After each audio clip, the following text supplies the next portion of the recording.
한번 따라 하실까요? 교회를 허무는 자와 교회를 세우는 자, 이런 제목으로 말씀 은혜를 나누기를 원합니다. 이 세상엔 서로 공존할 수 없는 것들이 많이 있습니다. 그 중에 대표적인 것은 바로 빛과 어둠이죠. 이 성전에 스위치를 켜기 전까지는 컴컴한 어둠이 가득 차 있었습니다. 스위치를 올리자 빛이 들어왔습니다. 놀라운 것은 빛이 들어오면 어둠은 순식간에 사라져 버린다는 것입니다. 그러니까 치열한 빛과 어둠의 싸움은 공존할 수는 없어요. 빛이 사라지면 어둠이 자리를 차지하고, 빛이 들어오면 어둠은 순식간에 꽁무니를 빼는 것입니다. 하나님의 나라는 빛과 같습니다. 어떻게든 이 세상을 아름답고 귀하고 소중하게 하나님께서 원하시는 보시기에 좋은 모습으로 만들어가기를 원하십니다. 그러나 마귀는 애시당초부터 하나님을 대적하고 회방하려고 교만하여 나섰다가 저주를 받은 존재입니다. 때문에 그는 항상 어둠 속에 있습니다. 어떻게든지 빛을 상처내려고 하고 빛의 자녀들을 어둠으로 끌어오려고 합니다. 그러나 마귀가 모르는 것이 있습니다. 마귀는 아무리 그가 노력을 하더라도 하나님 이름으로 회방 놓을 수는 없습니다. 결과는 하나님께서 원하시는 데가 되는 거죠. 어둠이 아무리 가득 차 있는 것 같아도 어둠이라는 존재는 빛이 얼마나 소중한 존재인 것을 드러내는 역할밖에 못하는 것입니다. 제가 그 전에 이런 예화를 한번 들었던 적이 기억납니다. 하나님께서 천사들을 동원해서 이 지구상을 곳곳에다가 꽃씨를 뿌려라. 그래서 이 지구가 아름다운 꽃들로 가득하게 하라. 꽃은 아름다움만 있는 것이 아니라 향기도 있지 않습니까? 얼마나 보기에 좋을까요? 천사들은 신이 나서 그 씨를 가지고 온 땅에 씨를 뿌려 다녔습니다. 마귀가 이 소식을 듣고 얼마나 배가 아팠겠어요.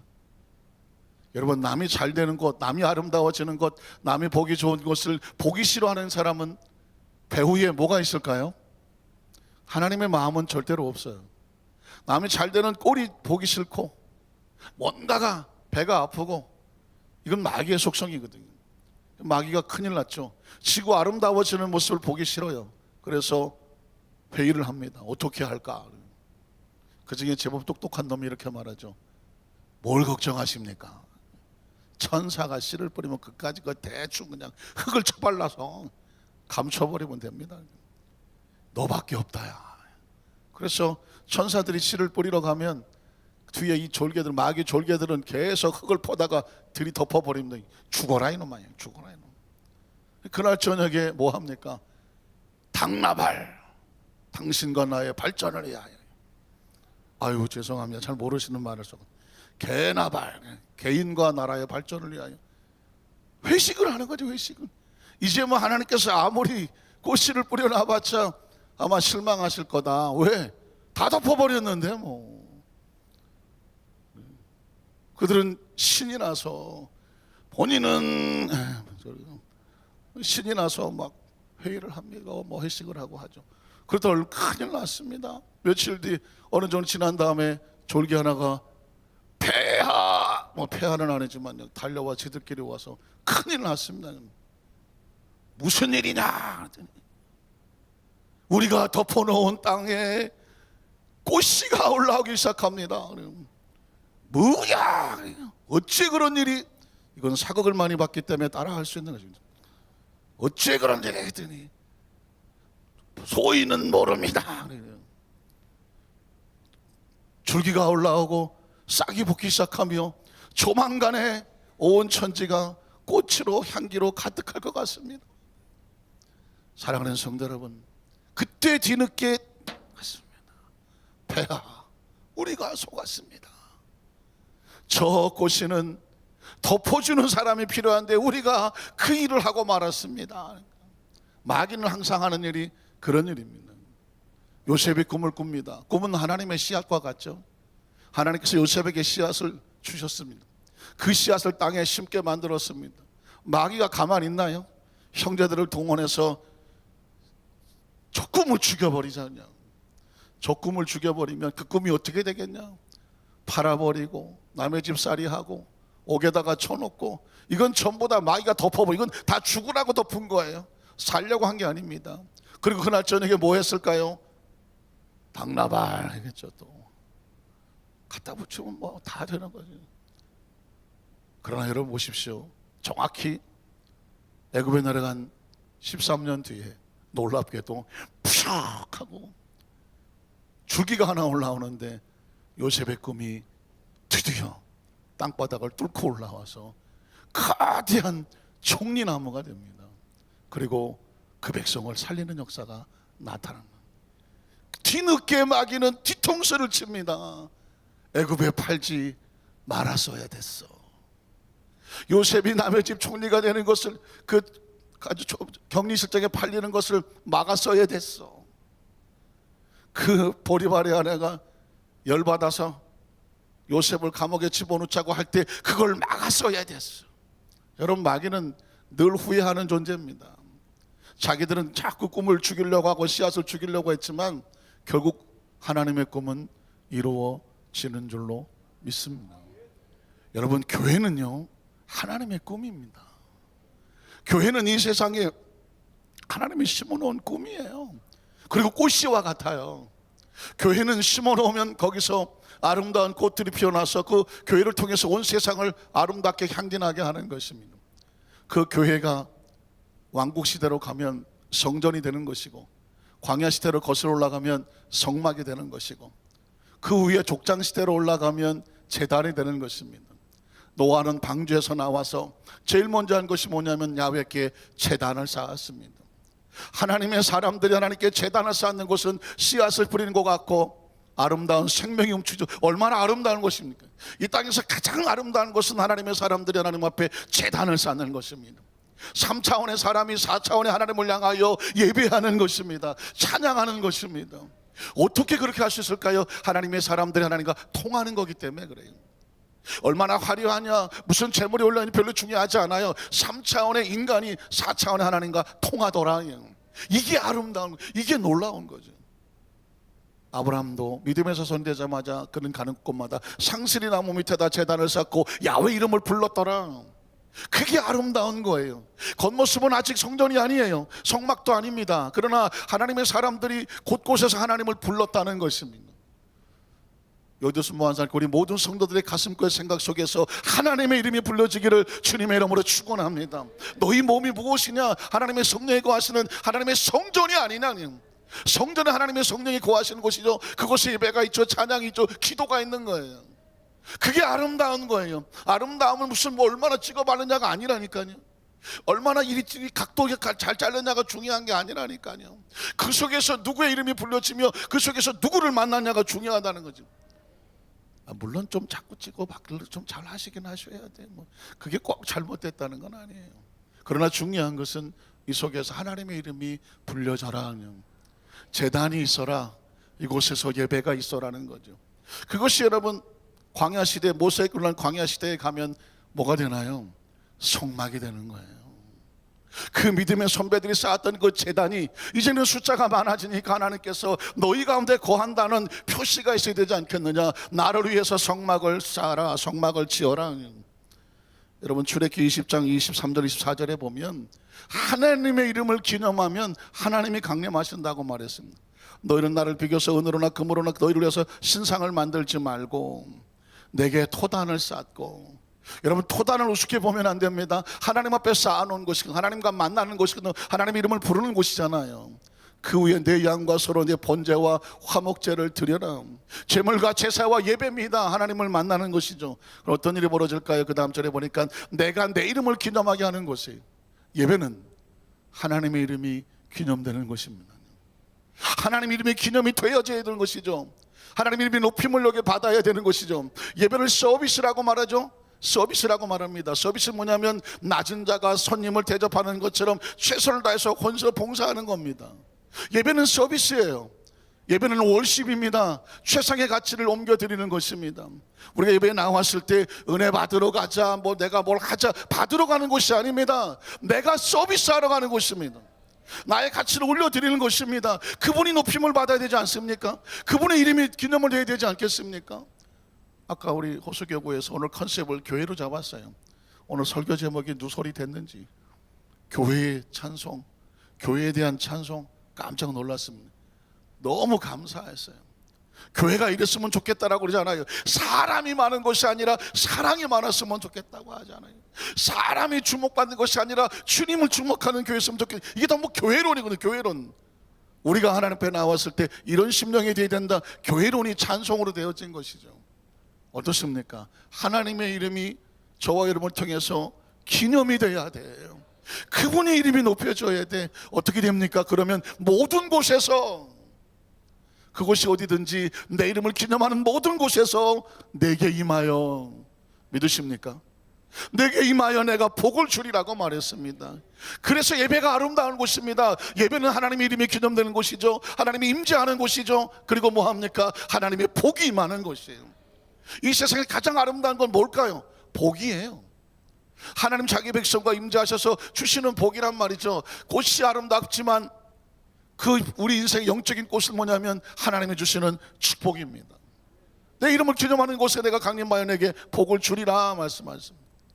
그리고 나서 성막을 지으라고 말씀하시죠. 출애굽기 25장 1절로 9절에 보니까 야훼께서 모세에게 말씀하여 이르시되 이스라엘 자손에게 명령하여, 잘 설득하고 뭐 구슬려서가 아니죠. 너는 가서 이스라엘 백성에게 명령하여 내게 무엇을 가져와라? 예물을 가져오라고 말하는 거예요. 이 예물은 광야에서, 애굽에서 나올 때 광야에 빈손 들게 나오지 아니하고 하나님께서 애굽의 사람들의 마음을 움직여서 그들이 나갈 때에 금과 은과 그리고 각종 여러 가지 좋은 것들을 그들에게 주게 했습니다. 은혜를 베풀게 했습니다. 광야를 나가는 사람들이 금과 은이 왜 필요합니까? 그 무슨 뭐 가죽이고 뭐에 필요합니까? 하나님이 필요가 있어서 주신 거예요. 한번 따라 하실까요? 하나님께서 나에게 복을 주실 때는 하나님이 필요하시다니, 믿으십니까? 갑자기 나에게 왜 복이 임할까요? 왜 내 일이 잘 될까요? 갑자기 나에게 이런 일이 일어날까요? 하나님의 사람들은 하나님이 필요하셔서 그런 거예요. 그 광야의 이스라엘 백성들에게 말하지 않습니까? 너는 가서 이스라엘 백성에게 명령해라. 내게 예물을 가져오라고는. 그러면 하나님께서 예물이 왜 필요하실까요? 전지전능하신 하나님 뭐가 부족해서 예물이 필요할까요? 그 다음 절에 보니까 이렇게 말씀합니다. 기쁜 마음으로 내는 자가, 기쁜 마음으로 나는 자가 내게 바치는 모든 것을 너희는 받을지니라. 하나님의 예물은 기쁜 마음이 아니면 받지 마라. 하나님이 하시는 거예요. 그래서 예물은 물질이 아니라 마음인 거지. 한번 따라 하실까요? 예물은 물질이 아니라 마음이다. 너는 명령해서 예물을 가져오라고 말해라. 근데 그 말을 듣고 기쁨으로 하는 사람은 그 가지고서 네가 받아도 된다. 그러나 기쁨이 아니면 받지 말아야 돼. 이건 하나님의 명령입니다. 그러면 왜 가져오라고, 왜 받으라고 하셨을까요? 그 다음 절을 보면 이렇게 말씀하죠. 너희가 그들에게서 받을 예물은 이러하니 금과 은과 놋과 청색, 자색, 홍색 실과 가는 배실과 염소 털과 붉은 물들인 순양의 가죽과 해달의 가죽과 조각목과 등이와 관여에 드는 향료와 분향할 향을 만들어 향품과 호마노의 예봇과 흉패에 물릴 보석이니라. 내가 그들 중에 거할 무엇을 지으려 하는 거예요? 성소입니다. 앞서 언급했던 모든 것들은요, 애굽에서 가져 나온 거예요. 하나님은 이미 다 계획이 있었던 거예요. 이건 어떻게 했을까? 나중에 성막에 대한 세미나를 하게 되면 제가 다 일일이 말씀을 드리겠지만, 하나님께서 지금 언급한 모든 것들은 의미가 있어서 그래요. 목적이 있어서 그런 거라고요. 그게 숨겨진 하나님의 마음이 있어서 그런 거라고요. 그래서 그것을 가지고 어떻게 하면 내가 그들 중에 거할 성소를, 그들이 누구를 위하여? 나를 위하여 짓답니다. 성전은 누구를 위해서 짓는 겁니까? 하나님을 위해서 짓는 겁니다. 여러분이 성전을 바라볼 때 지금 예배당이라고 말하지만, 구약시대 성전은 더 이상 아니라고 말하지만, 예배는 하나님께 드린 곳이잖아요. 그러니까 어떻게 해야 돼요? 하나님이 인식이 돼야 되는 거죠. 하나님에 대한 인식과 마음과 가치와 목적과 그분이 원하시는 것에 대한 마음이, 우리의 중심이 예배에 있어야 되는 것이고, 이 예배당에서, 이 성전에서 하나님에 대한 마음이 고백되어져야 되는 거예요. 그들이 나를 위하여 짓되, 그 다음 절은 뭐라고 말합니까? 무릇 내가 내게 보이는 모양대로 장막을 짓고 기구들도 그 모양을 따라 지을 것이다. 교회는, 성전은, 제단은, 성막은 어느 날 사람들이 모여서 심심한데 우리끼리 건물이나 하나 질까가 아니란 말입니다. 노아도 아브라함도 다 제단을 쌓아서, 이건 하나님의 명령이 아니고 인간이 그렇게 할 수 있겠습니까? 성막도 그냥 오다 가다 지어진 것이 아니에요. 그 40년 이동 중에도 하나님이 우리와 함께 계신다, 신앙 고백인 거예요. 그리고 그것을 너에게 명령한다, 예물을 가져다가 나를 위해서 성전을 지어라 해요. 이게 그들 가운데 있는 가장 아름다운 꽃과 같은 것이고 생명과 같은 것입니다. 이 성막이 왕국시대에 가면 성전이 됩니다. 열왕기상 6장 1절에 보니까 이스라엘 자손이 애굽 땅에서 나온 지 480년이요 솔로몬이 이스라엘 왕이 된 지 4년 15월 곧 둘째 달에 솔로몬이 누구를 위해서? 야훼를 위하여 성전 건축하기를 시작하였다라는 겁니다. 하나님의 집은 누구를 위한 것입니까? 하나님의 집을 위하여요. 우리는 어려서부터 신앙을 할 때 성전에 대한 고백이, 하나님의 집은 아침 저녁으로 들려라 해서, 아침 저녁으로. 학교를 다니니까 아침엔 갈 수가 없어. 그렇지만 저녁에 학교를 끝나면 교회로 달려왔어요. 학생의 사무실에 앉아서 그곳에서 기도하고, 그곳에서 숙제를 하고, 그곳에서 공부를 하고, 그냥 교회가 집이었어요. 교회가 집이었어요. 사실은 집보다 교회 와서 앉아 있는 것이 더 좋아했었어요. 알고 보니까 제가 뭘 알고 그렇게 했겠습니까? 저를 가르쳤던 주일학교 선생님들, 또 전도사님들, 중고등부 전사님들, 교육 전사님들, 머릿속에 의식 속에, 그리고 먼저 믿었던 어른 성도님들께서 그런 모습을 보여줬겠죠. 그 모습을 보고 배운 거예요. 보고 배운 거. 그게 그냥 다 자연스러운 줄 알았어. 왜? 하나님의 사람은 하나님의 집을 사모한다. 그리고 와서 늘 뭐 합니까? 청소했어요.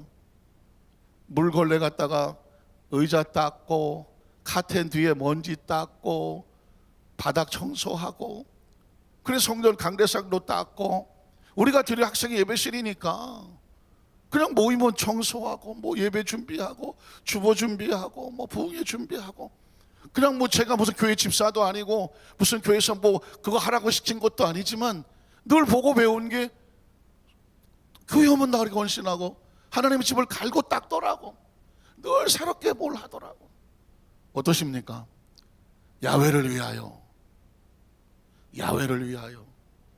여러분의 마음속에 내가 우리 예배당을 위하여, 우리 성전을 위하여, 성전을 위하여, 하나님을 위하여, 뭔가 위하여 하고 싶은 그 마음에 좀 끓음이 있나요?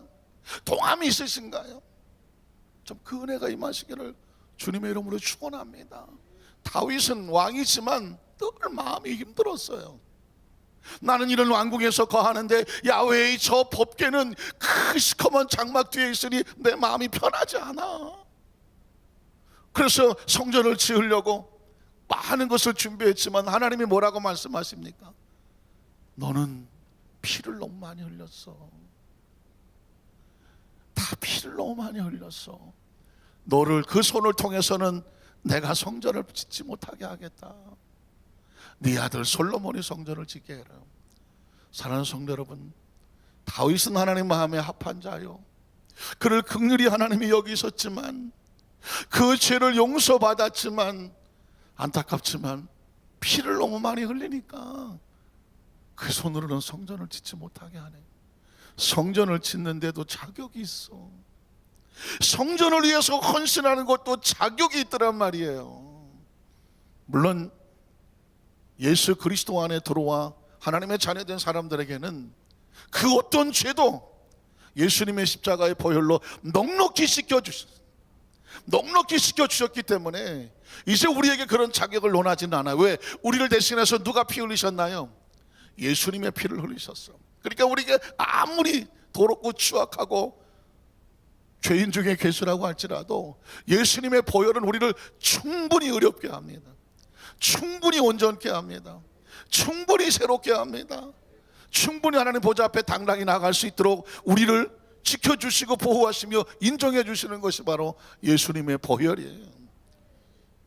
성경에 보니까 열왕기상 9장 1절로 3절에 보니까 솔로몬이 성전을 건축하고 이런 축복을 받습니다. 솔로몬이 야훼의 성전과 왕궁 건축하기를 마침에 자기가 이루기를 원하던 모든 것을 마친 때에 야훼께서 전에 기브온에서 나타나신 것 같이 다시 솔로몬에게 나타나서, 저 기브온이란 뭐냐면 예전에 솔로몬이 왕이 되고 나서 일천번제를 드렸을 때 그 밤에 하나님이 나타나셨잖아요. 내가 내게 무엇을 줄까? 솔로몬이 지혜를 구하며 네가 구하는 것이 내 마음에 맞구나. 오죽하면 솔로몬의 이름이 여디디야야. 하나님이 사랑하는 자예요. 하나님이 사랑하는 자. 출신은 비천에, 어머니는 밧세바요. 어떻게 보면 조심스럽지만 불륜의 관계에서 태어난 사생아와 같아요. 왕이 될 수 있는 자격이 없어요. 그러나 안타깝게도 그 정실의 자녀들이 하나님을 올바로 믿지 아니하고 교만하여 하나님이 그들에게 마음을 주지를 않아. 네가 부족하고 핸디캡이 많지만, 약점이 많지만, 솔로몬이 하나 한 것은 그 마음이 하나님을 사랑해. 하나님을 사랑해. 하나님이 솔로몬을 선택해서 왕으로 세워줍니다. 하나님의 나라는요, 그 마음이 하나님의 중심에 맞아야 맡기는 거 아니겠습니까? 솔로몬이 왕이 되고 나자마자 일천번제를 드린, 자기가 감지독지하지 될 수 없는 왕의 자리가 됐어요. 두렵고 떨리는 마음으로 번제를 1000번을 드리니까 하나님이 그때 너에게 뭘 줬으면 좋겠니라고 묻는 거거든요. 솔로몬이 주의 백성, 내 백성이 아니고 주의 백성을 맡기셨으니 주의 백성의 소리를 잘 들어서 그들을 온전히 재판하기를 원합니다. 송사를 듣기 원합니다. 하나님, 주의 지혜를 주십시오. 듣는 마음을 주십시오.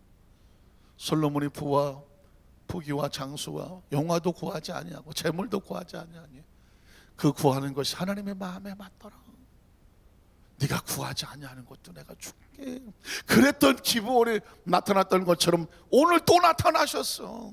오늘 또 솔로몬의 성전이 건축이 완성되자마자 하나님이 그 밤에 솔로몬을 찾아오셨어. 내 기도와 내가 내 앞에서 간구한 바를 내가 들었은즉 나는 내가 건축한 이 성전을 거룩하게 구별하여 내 이름을 영원히 그곳에 두며, 성전이 됐던 예배당이 됐던 하나님의 거룩한 이름이 높여지는 곳에 누구의 눈을 두십니까?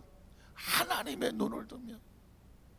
여러분, 이곳에 오셨을 때 하나님이 이 건물에 눈을 둔다는 것이 아니라 이곳에 와 있는 여러분을 향하여 사랑하신 하나님의 임재가 우리를 두고 계시는 걸 기억하시기를 주님의 이름으로 축원합니다.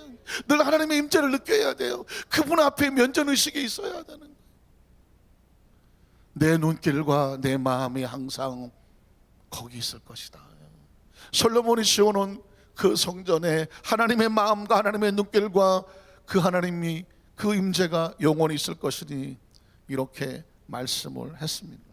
사랑하는 성도 여러분, 사실상 오늘날 이 의미가 많이 희석이 됐어요. 하나님이 나와서 하나님께 드려진 이 모든 것에 대해서 은혜 하다가 보니까 우리가 어떻게 은혜를 받았는지, 하나님 우리께서 우리에게 어떤 것을 요구하는지 그 마음을, 부모의 사랑을 너무 받다가 보니까 고마운 것보다는 또 안 주나 혹시라도 그런 마음이 있을까요? 받은 은혜가 너무나 많은데 그것에 대한 감사한 마음과 해야 될 마음은 너무나도 희석이 되는 거 아닌가요? 학개서에 가니까 하나님의 탄식이 나와요. 학개서 1장 1절로 11절에 보니까 다리오 왕 제2년 6살 달에 곧 그달 초하루에 야훼의 말씀이 선지자 학개로 말미암아 스알데알의 아들 유다 총독 스룹바벨과 여호사닥의 아들 대제상 여호색에 임하니라. 이르시되 만군의 야훼가 이같이 말하 이르노라. 이 백성이 말하기를, 하나님의 귀에 들렸다는 것입니다. 이 백성들이 말하기를 야훼의 전을 건축할 시기가 이르지 아니하였다는, 아직은 멀었다고 말하는 거죠. 하나님 그 말씀을 듣고 뭐라고 반응하십니까? 그 다음 절에 보니까 안 넘어가는 거예요. 이 성전이 황폐하였거든. 여러분 보십시오. 그 당시의 백성들이 얼마나 하나님 앞에 무관심했으면, 그 당시 백성들이 하나님 앞에 얼마나 무관심했으면 성전이 막 황폐했다는 표현을 쓰는 거예요. 성전이 황폐하였거늘 너희가 이때에 판벽한 집에, 판벽한이란 뭐냐, 이거는 백향목 판으로 이렇게 막 잘 잘라가서 벽을 만들어서 향기가 나는 거, 향기가 나는 그런 아주 최고급 백향목을 써서 만든 집에 거주하는 것이 어른이. 교회는 황폐하고 성전은 황폐한데 너희는 그런 곳에 거하는 것이 옳으냐? 하나님이 묻는 거예요. 그러면서 그 다음 절에 뭐라고 말합니까? 그러므로 이제 만군의 야훼가 이같이 말하노라. 너희는 너희 행위를 한번 살펴봐라. 너희 행위를 살펴봐라. 너희가 많이 뿌릴지라도 수확이 얻어질 줄 아느냐? 적으며 먹을지라도 배부르지 못하며 마실지라도 흡족하지 못하게 될 거다. 입어도 따뜻하지 못하며 일꾼이 삭슬 받아도 그것을 구멍 뚫어진 전대에 넣음이 되느니라. 만군의 야훼가 말하노라. 너희는 자기 행위를 또 말씀하는 거예요. 살필지니라. 지금 네가 하나님 백성으로서 지금 생각하고 행동하고 말하는 것이 옳으냐? 우리 행위에 대해서 하나님이 묻는 것입니다. 너희는 산에 올라가서 나무를 가져다가 성전을 건축해라. 그리하면 내가 그것으로 말미암아 기뻐하고 또 영광을 얻으리라. 야훼가 말하였느니라. 여러분, 건물을 지으라는 것이라기보다는 교회가 교회되게 하고 성전이 성전되게 하고 하나님의 이름이, 그 씨앗과 생명이 온전히 기념되게 하라는 것이죠. 우리는 하나님의 마음을 들어보셔야 돼요. 너희가 많은 것을 바랐으나 도리어 적었고 너희가 그것을 집으로 가져갔으나 내가 불어버렸느니라고. 그러니까 하나님의 요지는 뭘까요? 너희의 삶에 있는 그 모든 것의 주인이 누구냐? 그걸 도대체 누가 주었다고 생각하느냐? 네가 그것을 관리할 수 있다고 생각하느냐? 네 힘으로 얻었느냐? 그것이 너의 소유냐 지금? 그래서 네 거니까 네 마음대로 누릴 수 있다고 생각하고 하나님의 성전에 대해서는 관심이 없느냐? 하나님 지금 우리에게 묻고 있는 거잖아요. 따지고 있는 거잖아요. 돌아보라고 말씀하시는 거잖아요. 왜냐하면 그건 내가 불어버리면 언제든지 없어지는 거라는 것이죠. 나 만군의 야훼가 말하노라. 이것이 무슨 까닭이냐? 내 집은 황폐하였으되 너희는 각각 자기 집을 짓기 위하여 빨랐음이라. 그러므로 너희로 말미암아 하늘은 이슬을 그쳤고 땅은 산물을 그쳤으며 내가 이 땅과 산과 곡물과 쇠포도주와 기름과 땅의 모든 소산과 사람과 가축과 손으로 수고하는 모든 일에 한제를 들게 했다. 이 이야기는 뭐냐면 하나님으로부터 마음이 떠나면, 하나님에 대한 마음의 관심을 잃어버리면 하나님으로부터 올 수 있는 그 축복이 차단될 수밖에 없다는 것을 말씀하고 있는 거예요. 이야기는 무슨 성전을 짓자 이런 이야기가 아닙니다. 지금 우리가 하나님을 향하여 온전한 마음을 가지고 있느냐, 이게 중요한 거예요. 조심스러운 간증이지만은 우리 교회에서도 이제 한 건물이나 이것도 한 10년 가까이 됐잖아요. 그러다 보니까 지난번에 한번 키보드도 새롭게 하면서 지금 뭐 반주하시는 분들이 얼마나 좋아하는지 몰라요. 사실은 우리가 이런 고민을 해야 되거든요. 예배를 위해서 어떻게 하면 최상의 예배가 되게 해야 될까? 반주자들이 키보드를 눌렀는데 안 나오는 거예요. 그 얘기를 듣고 나니까 제가 얼마나 마음이 아플까요? 그래서 사실은 조심스럽지만 우리 성도들에게 있는 대로 얘기하고 광고를 했어요. 그때 이제 한 장로님께서 하나님이 나에게 말씀하신, 그러니까 하나님이 일은 그렇게 하시는 거더라고요. 하나님이 나한테 하라고 하시더라고요. 여러분, 수없이 많은 사람이 들어도요, 나한테 하신다라고 듣는 분이 있어요. 그래서 여러분, 그렇게 구입이 되는 거예요. 또 하나님이 그곳에 대해서 바로 복을 주시잖아요. 또 그 외에 많은 분들이 십시일반으로 저도 조금 동참하고 싶어요. 여러분이 동참을 하셨어요. 그래서 이 키보드를 사고도 남을 정도가 됐어요. 한동안 또 우리 교회 모든 고민이 뭐냐면 음향이 문제라는 거예요. 음향이 앞에는 크게 들리고 뒤에는 또 잘 안 들리고, 또 이게 소리가 뭐 이 스탠드를 하니까 뭐 흩어지고, 제가 손에 붙잡고 하는 게 이게 보통 힘든 게 아니에요. 순간 손 막 털어야 돼. 이렇게 막 왼손으로 바꿔서 막 털어야 돼. 막 팔이 저리고 힘들어요. 근데 감사하게 이제 내일 스탠드 마이크로 공사를 합니다. 공사를 해요. 그게 뭐냐? 이 키보드를 하기 위해서 같이 마음을 모아준 분들이 차고 넘쳤어. 그래서 그 남은 것을 가지고 키보드를 하는 거예요. 아직 키보드가 아니라 마이크를 하는 거예요. 수요일 날 혹시 오신 분들은 기억하지만 이렇게 하나짜리 올라간 거 기억하시죠? 엄청 편하더만요. 오늘 없어져서 보니까 없어졌어요. 어디 갔나 그랬더니 아마 데모로 모델 하나 갔다 왔다가 어제 가져갔나 봐.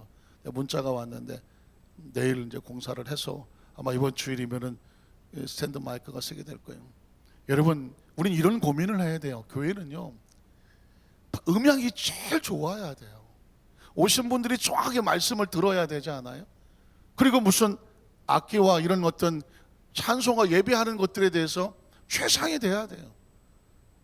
여기 지금 팀파니도 그냥 와 있는 게 아니잖아요. 한 장로님이 정말 할보로 해가면서 눈물로 기도하면서 감동이 돼서 하는 거예요. 하나님의 교회는요, 이렇게 어느 날 누군가의 마음에 감동이 되므로 하나하나 차곡차곡 쌓아지어야 되는 거예요.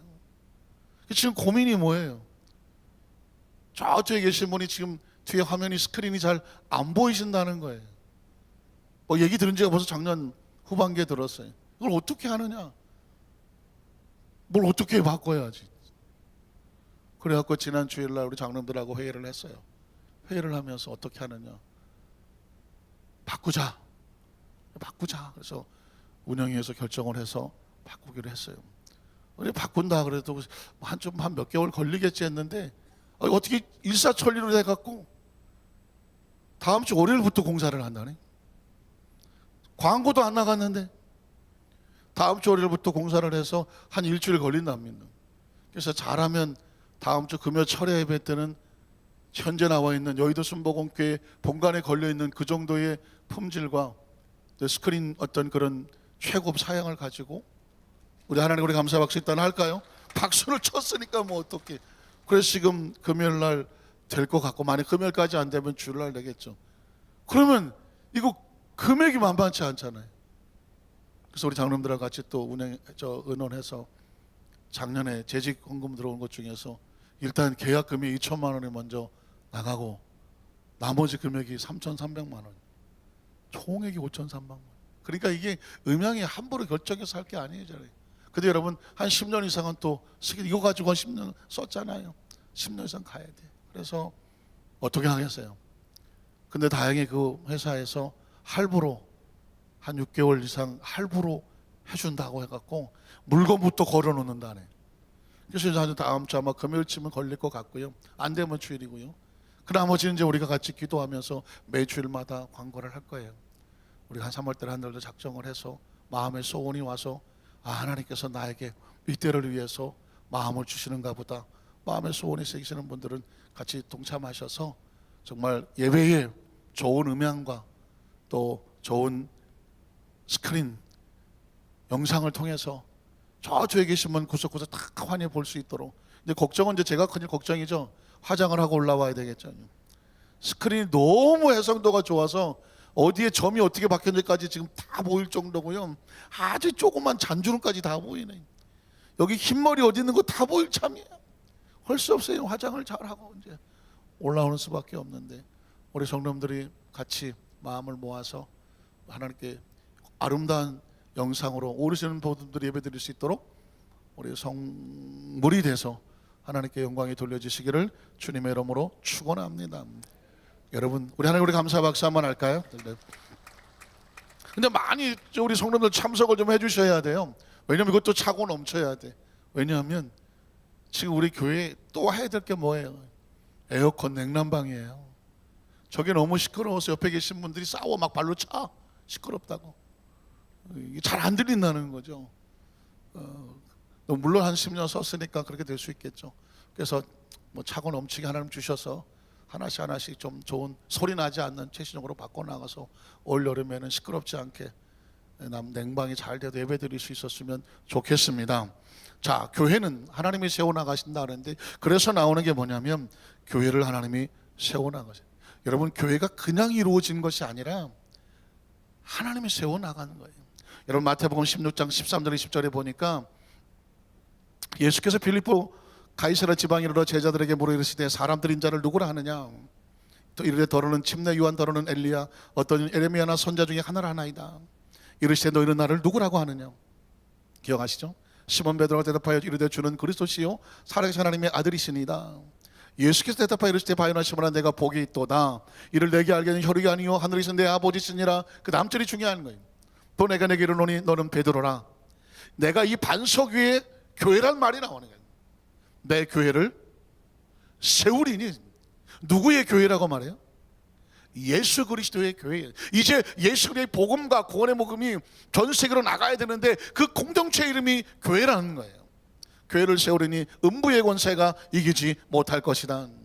내가 천국 열쇠를 내게 주니 내가 땅에서 무엇인지 매면 하늘에서도 매일 것이요 내가 땅에서 무엇인지 풀면 하늘에서도 풀리라 하시고 이에 제자들에게 경고하사 자기가 그리스도인 것을 아무에게도 이루지 말라 하시니.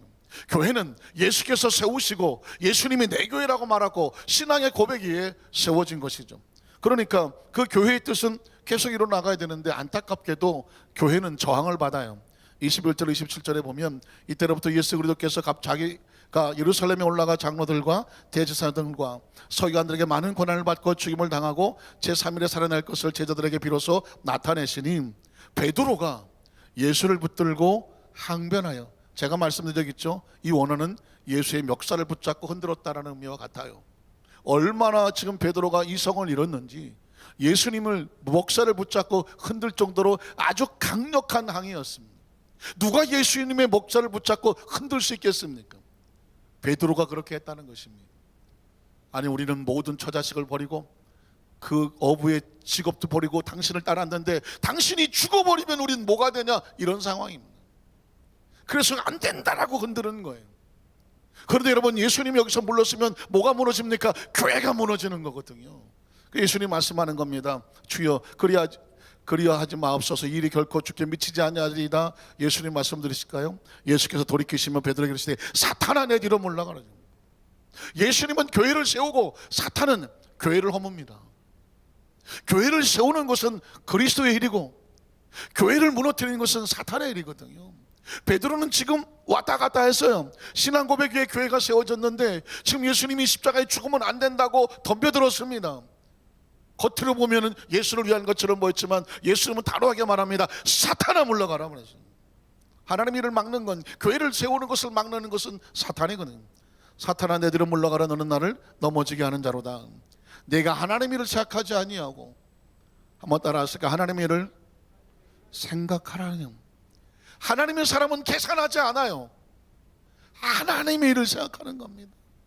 하나님 일을 생각하지 아니하고 도리어 사람 일을 생각하는 듯다 하시고, 예수께서 제대로 이르시되 누구든지 나를 따라오려거든 자기를 부인하고 자기 십자가를 지고 나를 따를 것이니라. 누구든지 제 목숨을 구원하고자 하면 잃을 것이요 누구든지 나를 위하여 제 목숨을 잃으면 찾으리로다. 사람이 만일 온천을 얻고도 제 목숨을 잃으면 무엇이 유익하리요? 사람이 무엇을 주고 제 목숨과 바꾸겠느냐? 인자가 아버지 영광으로 그 천사들과 함께 오리니 그때에 각 사람이 행한 대로 갚으리라. 한번 따라 하실까요? 그때에 각 사람이 행한 대로 갚으리라.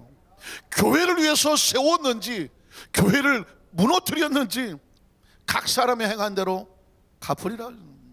지금 예수님은 이 땅에 우리에게 관심이 뭐냐면 교회가 관심인 거예요. 왜냐하면 예수님이 교회를 세우셨어요. 그리고 그 교회는 사도행전 2장 1절로 4절에 오순절날 세워집니다. 사도행전 2장 1절로 4절 한번 볼까요? 이건 교회가 세워지는 장면이에요. 성령 충만이지만 그러나 교회가 세워지는 장면입니다. 오순절날 이미 이름에 그들이 다 같이 한 곳에 모였더니 호린 하늘로부터 급하고 강한 바람 같은 소리가 있어 그들이 앉아 온 집에 가득하며 마치 불의처럼 갈라지는 것들이 그들에게 보여 각 사람 위에 하나씩 임하여 있더니 그들이 다 성령의 충만함을 받고 성령이 말하겠음을 따라 다른 언어들로 말하기를 시작하더라고요. 성령의 충만함을 받았더니 아시는 것처럼 이 120문도가 마가다락방에 숨어 있었던 그들이 걷어차고 나가죠. 교회는 그렇습니다. 하나님의 성령이 임해서 바꿔놓는 거예요. 성령은 우리를 바꿔놓습니다. 어제까지는 비겁하고 나약하고 사람 일을 생각하고 무서워하고 두렵고 저밖에 몰랐던 사람들이 성령을 받고 나니까 의식이 바뀌고 사고 바뀌고 언어가 바뀌어 계산과 목적과 이유가 바뀌어. 그리고 뛰쳐나가. 딴 거 아니에요. 너희가 십자가에 못 박아준 예수를 하나님이 살리셨다. 그리스도의 부활을 증거해. 초대교회가 세워진 목적은 그리스도의 부활을 증거하고, 그 부활이 증거되는 곳곳마다 사람들이 믿고 나오고 3천이 되고 5천이 되고, 그게 교회가 되는 거예요. 그 교회가 예루살렘과 유다와 사마리아를 벗어나고 나중에 저 땅끝까지 나가는 역사가 나타난 줄로 믿습니다. 교회를 세우는 자들에 의해서 세워졌어요. 그런데 여러분, 아까도 말씀드렸지만 교회를 허무는 자들이 있다는 것이죠. 여러분, 출애굽기 17장 8절 13절을 볼까요? 광야도 교회예요. 출애굽기 17장 8절로 13절. 그때 아말렉이 와서 이스라엘과 리비딤에서 싸우니라. 모세가 여호수아에게 우리를 위하여 사람들을 택하여 나가서 아말렉과 싸우라. 내일 내가 하나님의 지팡이를 손에 잡고 산꼭대기에 서리. 보이나요? 모세가 산꼭대기로 올라가죠. 모세가 모세의 말대로 향하여 아말렉과 싸우고 모세론과 울은 산꼭대기에 올라가서 모세가 손을 들면 이스라엘이 이기고 손을 내리면 아말렉이 이기더라. 모세의 팔이 피곤하며 그들이 돌을 가져다가 모세 아래 놓아 그가 그 위에 앉게 하고, 아론과 우리 한 사람은 이쪽에 한 사람은 저쪽에서 모세 손을 붙들어 올렸더라. 공동체잖아요. 공동 운명인 거예요. 교회인 거예요. 서로가 손에 손을 붙잡아줬고 세워진 것은 왜 그렇게 했을까요? 하나님의 나라, 모세를 살리면 아론과 우리 살고, 아론과 우리 함께 살면 이스라엘 백성이 살고, 여호수아가 살고, 공동체가 사는 거예요. 모세가 지쳐 쓰러서 죽으면 아론과 홀로 죽는 것이고, 여호수아도 죽는 것이고, 이스라엘 공동체가 죽는 거예요. 하나님의 나라는 공동체란 말이죠. 이게 지금 하나님의 백성들이 광야 속의 교회예요, 왕국 속의 교회예요. 오늘날 시대 속에서도 마찬가지. 한번 따라하시고, 우리는 예수님 안에서 운명 공동체. 교회는 예수 우리가 머리가 되고 우리는 그의 몸이니까 우리는 모두 한 몸과 같아요. 어떤 사람은 팔 역할, 어떤 사람은 눈 역할, 어떤 사람은 입 역할, 어떤 사람은 발 역할, 각자 하는 역할이 달라요. 다만 한 지체인 것이죠. 서로 잘났다 못났다 높다 낮다 하지를 않는 이유가 뭐냐면 우리는 운명 공동체이기 때문에 그렇다는 것입니다. 교회를 이렇게 세우는 자가 있지만 민수기 14장 1절로 4절을 보면 교회를 무너뜨린 사람이 있습니다. 온 회중이 소리를 높여 부르짖으며 백성이 밤새도록 통곡하였더라. 광야교회거든요. 이스라엘 자손이 다 모세 아론을 원망하며 온 회중이 그들에게 이르되, 모세 아론을 왜 원망합니까?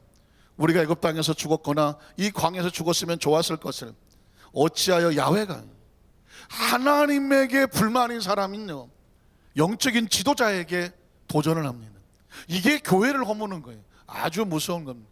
모세와 아론, 여호수아 갈렙을 왜 백성들이 도전하면서 원망하며 불평하며 달라듭니까? 그들은 하나님의 생각에 불신하기 때문에 그런 거죠. 신앙의 시험이 들고 하나님과의 관계가 무너지면요 영적인 지도자의 관계도 무너져요. 그래서 어떻게 하냐면, 야훼가 우리를 그 땅으로 인도하여 칼에 쓰러지려 하는가? 하나님과의 관계가 좀 무너져 버리지 않았습니까? 우리 처자가 사로잡히니 애굽으로 돌아가는 것이 낫지 아니하랴. 이에 서로 말하되 우리가 한 지휘관을 세우고, 모세는 하나님이 세운 지휘관입니다. 그런데 하나님에 대한 도전을 하니까 하나님이 세운 모세도 도전을 하는 거예요. 모세가 필요 없다는 겁니다. 하나님도 필요 없다는 거예요. 지도자는 우리가 세운다는 것입니다. 그들이 세운 지휘자, 지휘관 세우고 애굽으로 돌아가자라고 말했습니다. 이게 바로 공동체를 무너뜨리는 것이죠. 결과 어떻게 됐을까요?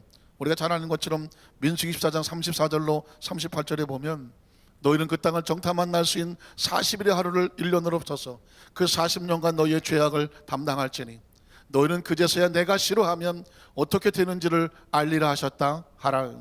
나 야훼가 말하거니와 모여서 나를 거역하는 이 악한 온 회중에게 내가 반드시 같이 행하리니 그들이 광야에서 소멸되어 거기서 죽으리라.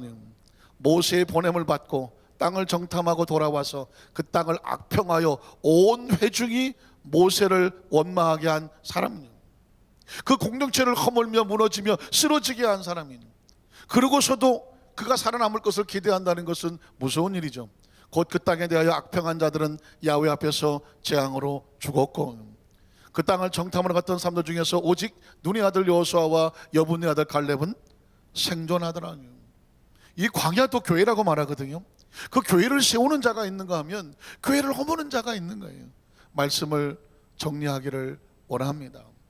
예수님의 사역을 보면 예수님을 따르는 제자들만 있는 것이 아니라 어떻게든지 예수님의 사역을 방해하려고 했는 유대인들, 대제사장, 서기관, 바리새인들, 결국 그들이 예수를 모함하여 종교적이 아닌 정치범으로 몰아서 십자가에 못 박았습니다. 사도들이 성령을 받고 초대교회에 바울과 실라다 복음을 들고 나가는데 끊임없이 그 복음을 듣고 나오는 이방인들이 있는가 하면 그 복음을 가로막는 허무는 자들도 있더라고요. 결론이 뭘까요? 인생은 신앙 안에서 두 종류가 있어요. 교회를 세우는 자가 있고 교회를 허무는 자가 있어요.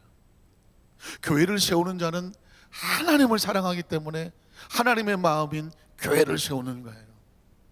교회를 허무는 자는 알고 봤더니 하나님이 없기 때문에 자기가 주인 되니까 자기의 주인 역할을 하기 위해서 교회를 허물더라고요. 오늘 저와 여러분이 오늘 호수교구 헌신 예배를 맡아서 오늘 여기 있는 우리 모든 처음에 나온 공동체의 마음속에 결국 우리는 한 사람 한 사람이 교회예요. 그래서 우리가 우리의 삶을 잘 갈고 닦아야 돼요. 그리고 우리의 공동체가 교회예요.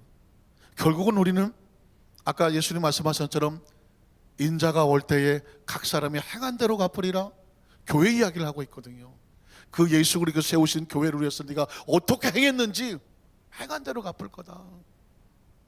사랑하는 우리 한산교회 모든 성도님들이 개인의 교회도 내 마음속의 교회도 잘 세우시고 운명 공동체를 세우신 우리 교회도 잘 세워나가서 주님이 오셔서 하시는 말씀이 내가 네가 행한 대로 해줄게, 그 말씀이 우리 가운데 축복의 말씀이 되시기를 주님의 이름으로 축원합니다.